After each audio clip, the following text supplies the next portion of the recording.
I'm Josh Ferris. I'm Carolyn Ferris. We've been married for about 14 years. We have 3 kids, 3 boys. The first 6 months of our marriage was pretty great. Typical honeymoon phase.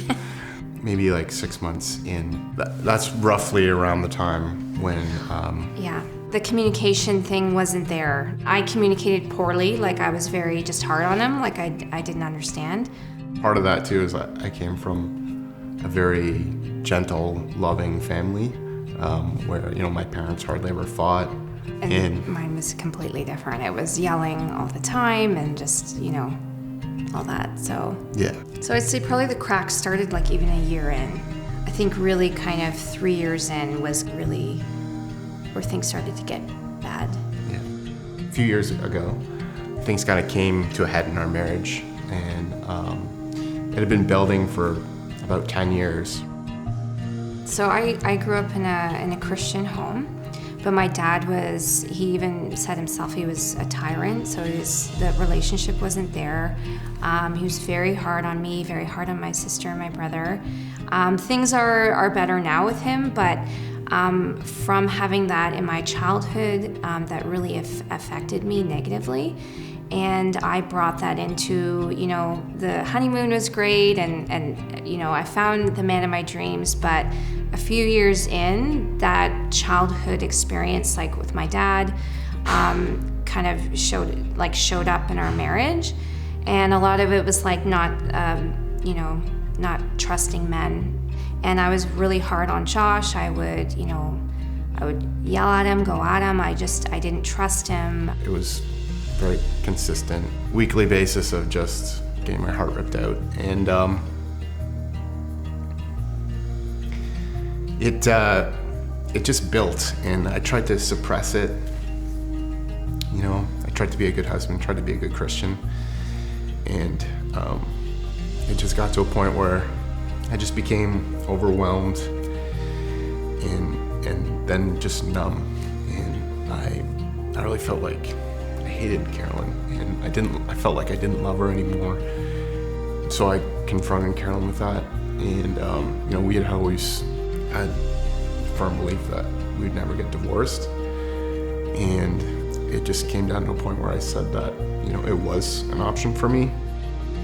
I asked Carolyn if we could do marriage counseling. It was months of facing what happened, and then just kind of and then from there, moving on. And then a lot of it was just reading the Bible a lot and having a lot of conversations with Jesus. And I see that he really changed me, because this was really kind of like a behavior that I didn't think that I could change. I mean, it didn't happen right away where we're just lovey-dovey again. It literally probably took a year or more. Yeah. I think I really had to fall in love with her again. About a year after this all happened, our love grew so strong, and it's just sweeter and so awesome between us, more than it's ever been in our marriage. Mm-hmm. And I don't think there's any way it would have happened without Jesus.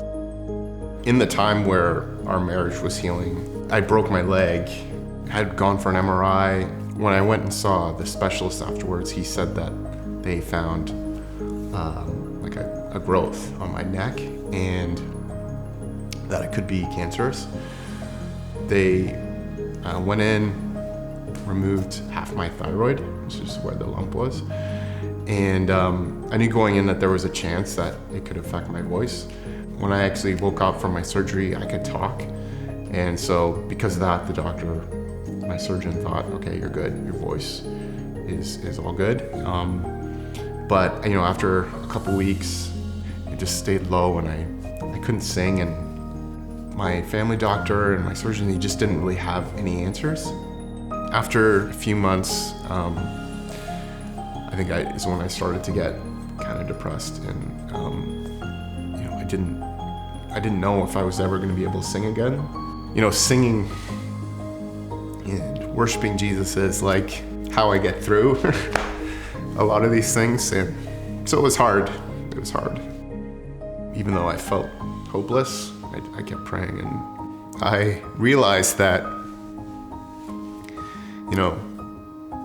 God could never heal me, and I could never get any more blessings from him for the rest of my life, but I owe him everything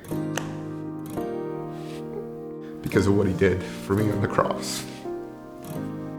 And through that, kind of turned a corner emotionally. I found out Jeff Brody's son was praying for me.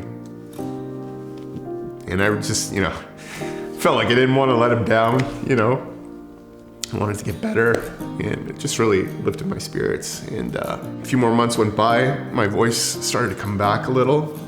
And through this time, I'd been praying that God would fully restore my voice. And after a few more months, my voice started to get back to where it was really close to where it used to be. And then a little while after that, I actually was able to hit a note higher than I'd ever been able to hit before. There's been other points in the hard time in our marriage that I've, talked to Jesus, and he just kind of showed me that his arms are around me and he's got me. Literally kind of like a vision sort of that he's got his arms around me, so I know that he can definitely, help people in really dark places. Sometimes we need that pain, to understand love, really. It's like if we didn't know what pain or hurt was, we wouldn't know that we needed heaven, and we'd have no expectation of what hell is. I know he wants to heal our hearts, for sure, as fast as he can. He wants to come in and he wants to give us that heavenly joy in our lives, for sure.